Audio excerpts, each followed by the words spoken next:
Timur کو بتاؤ کہ 2-3 بندوں کو لے کر فوراً یہاں پہنچے، لیکن تیمور کے علاوہ اس بات کا کسی کو کانوں کان پتہ نہیں چلنا چاہیے۔ اگر تیمور کا پتہ نہ چل سکے تو کرامت ترکھان یا فراست علی میں سے کسی کو یہاں لے آؤ، انہیں میرا نام شاخاور بتانا۔ آپ کے بارے میں تھوڑا تھوڑا پہلے بھی جانتا ہوں۔ تو ٹھیک ہے، جلدی سے گھوڑا پکڑو اور نکل جاؤ، میرا خیال ہے 1 گھنٹے کے اندر تمہاری واپسی ہو جائے گی۔ اور ایک بار پھر کہہ رہا ہوں، کسی پولیس والے کو یا کسی بھی دوسرے بندے کو بتانے کی بالکل ضرورت نہیں ہے۔ تیمور وغیرہ سے بھی بس اتنی ہی بات کرنی ہے جتنی میں بتا رہا ہوں۔ فاضل نے سوکھے ہونٹوں پر زبان پھیر کر اس بات میں سر ہلایا۔ کمرے کے اندر 12 گالیاں بک رہا تھا اور دروازے پر دھڑا دھڑ ٹھوکریں برسا رہا تھا، لیکن یہ لوہے کا مضبوط دروازہ تھا۔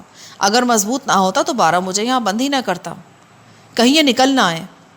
فاضل کے چہرے پر خوف لہرایا۔ ان کا باپ بھی نہیں نکل سکتا، تم ان کی فکر چھوڑ، بس تم پہنچو مراد پور۔ اپنی گھر والی اور بچوں کو بھی یہاں سے نہ نکال لوں۔ ایک لحظے کے لیے میں نے سوچا کہ اسے یہ کر دے دوں، لیکن پھر فوراً ہی دوسرا خیال آیا۔ فاضل بہت ڈرا ہوا تھا، اس بات کا روشن امکان تھا کہ وہ یہاں سے نکلے اور واپس پلٹ کر نہ دیکھے۔ نہیں، ان کو فی الحال یہیں رہنے دو، یہ بالکل حفاظت سے ہیں۔ فاضل گھوڑی پر سوار ہو کر نکل گیا۔ میں نے داخلی دروازے کو اندر سے پھر تالا لگا دیا۔ دوسرے کمرے میں جا کر میں نے زخمی اسلم کو دیکھا۔ اس کے چہرے اور سر پر گہری چوٹیں آئی تھیں۔ وہ نیم بے ہوشی میں تھا اور گہرے گہرے سانس لے رہا تھا۔ میرے دل میں باغو کے قاتلوں کے لیے رحم کی کوئی رمق نہیں تھی اور اسلم بھی ان میں شامل تھا۔ میں نے اس کی تلاشی لی۔ نقدی، سگریٹ اور چاقو کے علاوہ اس کی جیب سے چابیوں کا گچھا بھی نکلا۔ اس گچھے میں ایک چابی میرے کام کی تھی۔ زنجیر کا ٹکڑا ابھی تک میرے پاؤں کے ساتھ ساتھ گھسیٹ رہا تھا۔ میں نے مطلوبہ چابی سے وہ فولادی قفل کھول دیا جس نے زنجیر کو میری پنڈلی سے منسلک کر رکھا تھا۔ خدا کے لیے بچاؤ، خدا کے لیے مجھے یہاں سے نکالو۔ یہ آواز اس لڑکی کی تھی جو یہاں پرسوں رات سے بارے اور اس کے ساتھیوں کے رحم و کرم پر تھی۔ میں اس کمرے میں پہنچا۔ وہ مجھے دیکھ کر ایک کونے میں سمٹ گئی، لیکن پھر دھیان سے دیکھنے کے بعد اس نے مجھے پہچان لیا۔ اس کی آنکھیں کھلی کی کھلی رہ گئیں۔ میں نے آگے بڑھ کر اس کے سر پر پھٹی پرانی اوڑھنی رکھی۔ کمرے کے کچے فرش پر شراب کی خالی بوتلیں، بوتلوں کے ڈھکن، سگریٹ کے ٹکڑے اور مرغی کی ہڈیاں بکھری ہوئی تھیں۔ قریب ہی وہ اکلوتی چارپائی تھی جو یقیناً اس نوعمر لڑکی کے لیے کانٹوں کی سیج بنی رہی تھی۔ یہاں ایک پرچھتی پر مجھے لپسٹک، کریم اور کاجل وغیرہ بھی نظر آئے۔ جیسا کہ بعد میں پتہ چلا، یہ چیزیں 12 وغیرہ کالو کو قدرے خوشنما بنانے کے لیے استعمال کراتے تھے۔ میں روتی سے سکتی لڑکی کو لے کر باہر آیا اور اسے زینب کے حوالے کیا جو اپنے دیگر بچوں کو مرغی کی طرح اپنے پروں میں سمیٹے بیٹھی تھی۔ زینب کی بلند ہمتی نے مجھے متاثر کیا تھا۔ اس کی آنکھوں میں آتشی آنسو تھے۔ وہ مجھے دیکھ کر بپھرے ہوئے لہجے میں بولی، ان کو مار دو، ان کتوں کے چھوٹے چھوٹے ٹوٹے کر کے ان کو نہر میں چلا دو۔ حوصلہ رکھ بہن، ایسا ہی ہوگا ان کے ساتھ، میں نے بھی زہرناک لہجے میں کہا۔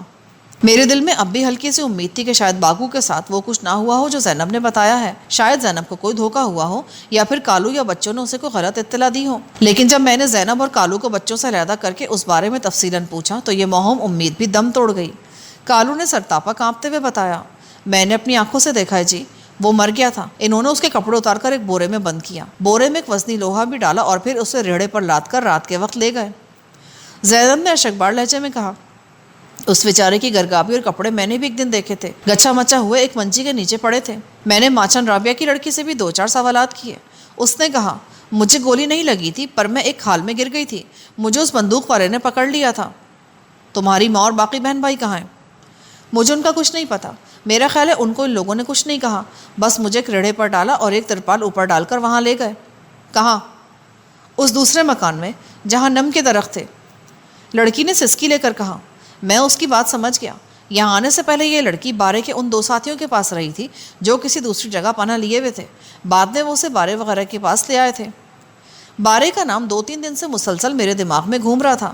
مجھے یاد پڑتا تھا کہ میں نے یہ نام پہلے بھی کہیں سنا ہوا ہے، یہ یاد نہیں آ رہا تھا کہ کب اور کہاں۔ بس یہ اندازہ ہوتا تھا کہ کسی اچھے حوالے سے نہیں، برے حوالے سے سنا ہوا ہے، شاید کوئی سنگین واردات ہی تھی جس کا تذکرہ اخباروں میں آیا تھا۔ 12 بند کھڑکی کے اندر مسلسل گرج برس رہا تھا، لیکن میں نے اس کی آوازوں پر متعلق دھیان نہیں دیا۔ میں صحن میں تھا، تاہم سلاخدار کھڑکی میں سے ان دونوں کی نقل و حرکت مجھے صاف نظر آ رہی تھی۔ میری توقع کے مطابق قریباً 1 گھنٹے میں فاضل واپس آ گیا۔ یہ دیکھ کر مجھے بہت اطمینان ہوا کہ تیمور، کرامت اور رضوان نام کا ایک لڑکا فاضل کے ساتھ تھے۔ تیمور بھاگ کر مجھ سے لپٹ گیا۔ یار کہاں چلا گیا تھا تو؟ تیرے لیے کہاں کہاں بھاگتے پھرے ہیں، کس کس سے جھگڑے کیے ہیں، اور یہ کیا حالت بنا لی ہے تو نے؟ ہوا کیا ہے تیرے ساتھ؟ میں نے اس کی پیٹھ تھپکی۔ میں بالکل ٹھیک ہوں۔ باغو تمہارے ساتھ ہے نا؟ ہاں۔ اور رابعہ اور اس کے بچے؟ وہ گاؤں میں ہی ہیں۔ رابعہ دن رات رو رہی ہے اپنی لڑکی کے لیے۔ فقرہ ختم کر کے تیمور نے سوالیہ نظروں سے مجھے دیکھا۔ لڑکی یہیں پر ہے، فکر کی کوئی گل نہیں۔ اگلے 2-4 منٹ میں نے بہت سی باتیں تیمور کے گوش گزار کر دیں۔ وہ بے حد حیرت کے عالم میں سنتا رہا۔ میرے ورم زدہ پاؤں اور جسم پر جلنے کے نشانات نے اسے بہت دکھی کیا۔ میں نے اسے فوری طور پر باگو کی موت کا نہیں بتایا، بس یہ کہا کہ وہ لاپتہ ہے۔ بارے اور فیکے وغیرہ کے نام پر تیمور بھی تھوڑا سا چونکا۔ اس نے سلاخ دار کھڑکی کے سامنے جا کر بارے اور فیکے کو دیکھا، پھر ایک دم اس کے چہرے کا رنگ بدل گیا۔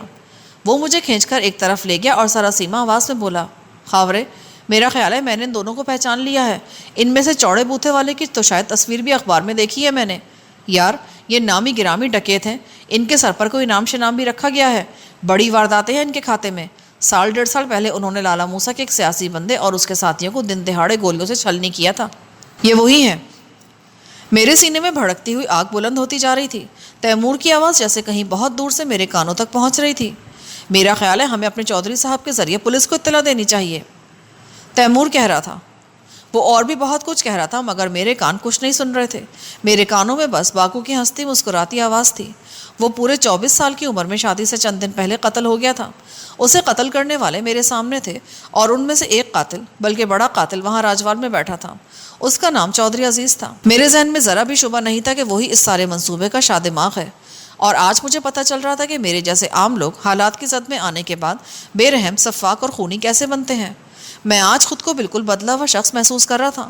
مجھ میں مرنے اور جان سے مار دینے کی بے پناہ ہمت پیدا ہو چکی تھی۔ ہاں، تیمور بول رہا تھا، لیکن مجھے بس اس کے ہونٹ ہلتے دکھائی دے رہے تھے۔ میری سمجھ میں کچھ نہیں آ رہا تھا۔ میں دل ہی دل میں پکارا، میں آ رہا ہوں چودھری عزیز، سب سے پہلے میں تیری گردن پکڑوں گا، میں آ رہا ہوں۔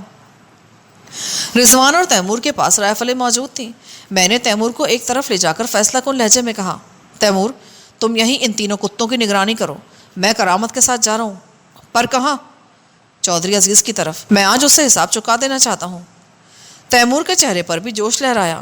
اسے بھی پورا یقین تھا کہ میرے اور باکو کے ساتھ یہاں جو کچھ ہوا ہے اس کا اصل ذمہ دار چودھری عزیز ہی ہے، لیکن میری اس بات سے تیمور نے اتفاق نہیں کیا کہ میں چودھری عزیز کو یہاں لانے کے لیے اس کی طرف جاؤں۔ اس کی نگاہ بار بار میرے سوجے ہوئے زخمی پیروں کی طرف اٹھ رہی تھی۔ وہ فیصلہ کن لہجے میں بولا، خاور، میں اس حالت میں تم کو کہیں نہیں جانے دوں گا۔ اگر چودھری کی گردن پکڑ کر اسے یہاں لانے کا ارادہ ہے تو پھر یہ کام میں کروں گا، اور میرا خیال ہے کہ میں یہ کام آسانی سے کر بھی سکتا ہوں۔ کیا مطلب؟ وہ دبے دبے جوش سے بولا، مجھے اندازہ کہ چودھری اس وقت کہاں ہوگا۔ وہ خبیث راجوال میں نہیں ہے۔ مجھے پتہ چلا ہے کہ وہ نہر پار کے موضع خراس پور میں آیا ہوا ہے۔ یہاں کے پٹواری سے کوئی کام ہے۔ میرے اندازے کے مطابق وہ رات بھی خراس پور میں ہی رہا ہے۔ پر تم کرو گے کیا؟ وہی جو ہمیں کرنا چاہیے۔ آج کسی وقت اس نے راجوال واپس روانہ ہونا ہے۔ میں اور کرامت اس کو راستے میں چھاپ لیں گے اور گردن سے گھسیٹتے ہوئے یہاں لے آئیں گے۔ تیمور کی آنکھیں سرخ ہو رہی تھیں۔ لیکن کچھ نہیں۔ اس معاملے میں ایک لفظ نہ بولنا۔ تمہاری حالت ایسی نہیں کہ یہاں سے نکل سکو۔ تم اور رضوان یہیں رہو اور بارے وغیرہ کی نگرانی کرو۔ ہم اس حرامی کو زندہ یا مردہ لے کر یہاں آتے ہیں۔ میں جانتا تھا کہ یہ ایک خطرناک کام ہے۔ میں اس کے لیے تیمور کو بھیجنا نہیں چاہتا تھا، مگر وہ اپنی بات پر اڑا ہوا تھا۔ ابھی ہم کسی فیصلے پر پہنچے نہیں تھے کہ حالات نے ایک اور پلٹا کھایا، اور یہ پلٹا بالکل غیر متوقع تھا۔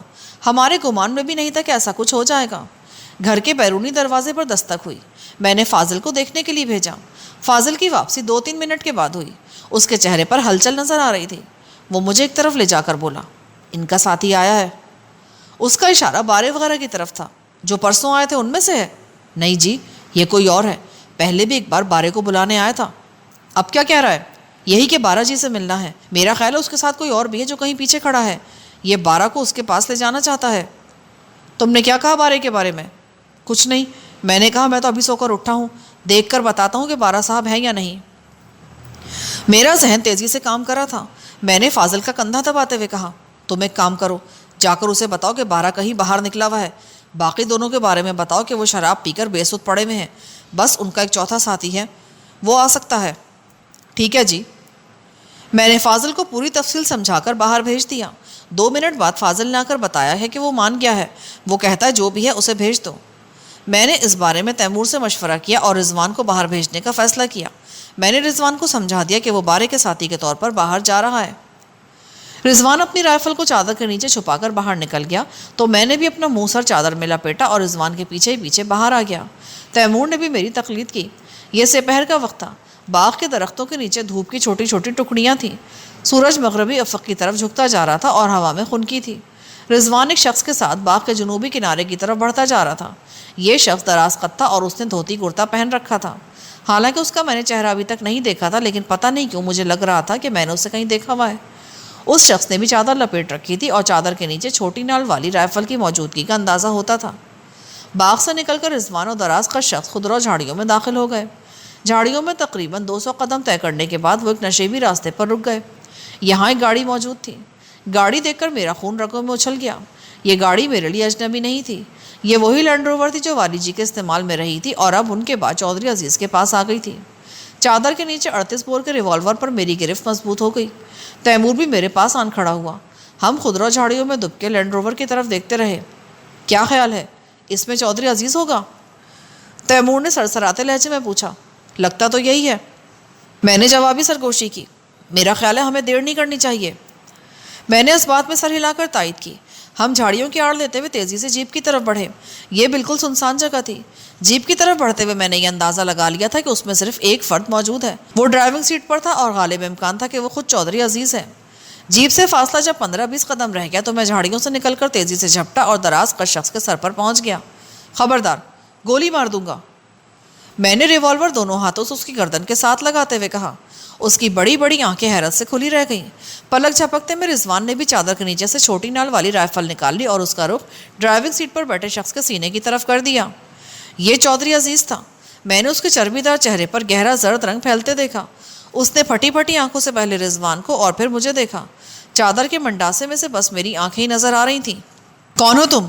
چودھری گھگی آیا۔ تمہاری موت۔ میں نے اسے گردن سے پکڑ کر بری طرح جھنجھوڑا اور دروازہ کھول کر جیپ کے اندر بیٹھ گیا۔ اسی اثنا میں رضوان نے دراز قد شخص کی پیٹھ پر زوردار لات رسید کی اور رائفل کے زور پر اسے بھی جیپ کے اندر پہنچا دیا۔ تیمور پچھلا دروازہ کھول کر اندر گھس گیا۔ چلو گاڑی چلاؤ، میں نے ریوالور کی نال چودھری عزیز کی گردن میں گھسیڑتے ہوئے خطرناک لہجے میں کہا۔ چودھری نے میری آواز پہچان لی تھی۔ اس کے ساتھ ہی اسے لہجے کی بے حد خطرناکی کا بھی اندازہ ہو گیا۔ وہ سمجھ گیا کہ اسی جگہ، اسی ڈرائیونگ سیٹ پر، اسی وقت سچ مچ اس کی موت بھی واقع ہو سکتی ہے۔